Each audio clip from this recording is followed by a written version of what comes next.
L'info éco avec Capital.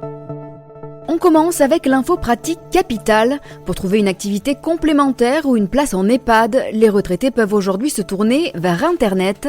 En effet, de nombreux sites ou applications mobiles proposent aux seniors ce type de service. Face à cette offre abondante, Capital vous livre quelques conseils. Nicolas Menet, professionnel du secteur, rappelle ainsi quelques précautions à prendre.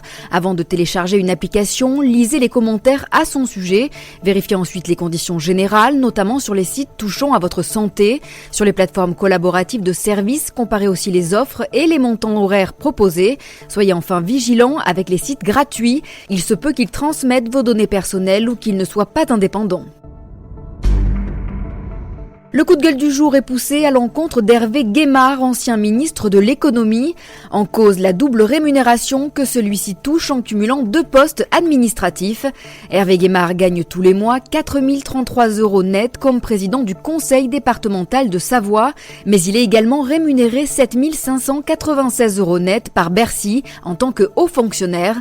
Si le cumul de ces fonctions n'a rien d'illégal, Hervé Guémard est le seul des 96 présidents de conseils départementaux à mener cette double carrière, un comportement qui fait donc polémique et entretient la défiance, voire la colère des contribuables envers les élus, selon l'ex-député socialiste René Dosière.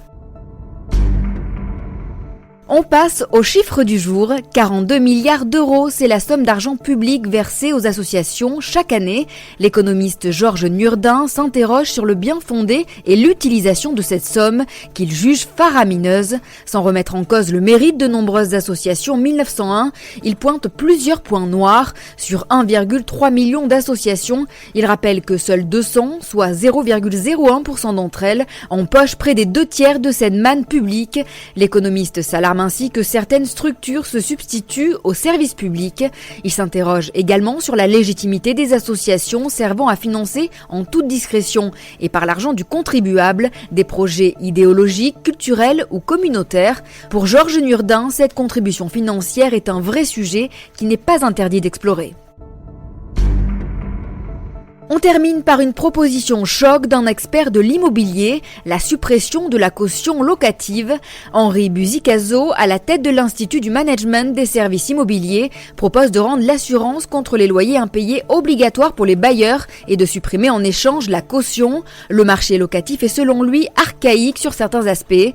Il considère ainsi la caution personne physique comme un dispositif éculé et même dangereux. La caution est selon lui injuste et moins protectrice qu'il n'y paraît. La supprimer et rendre l'assurance contre les impayés de loyers obligatoires permettrait donc selon lui de fluidifier le marché locatif. C'était l'info éco avec Capital.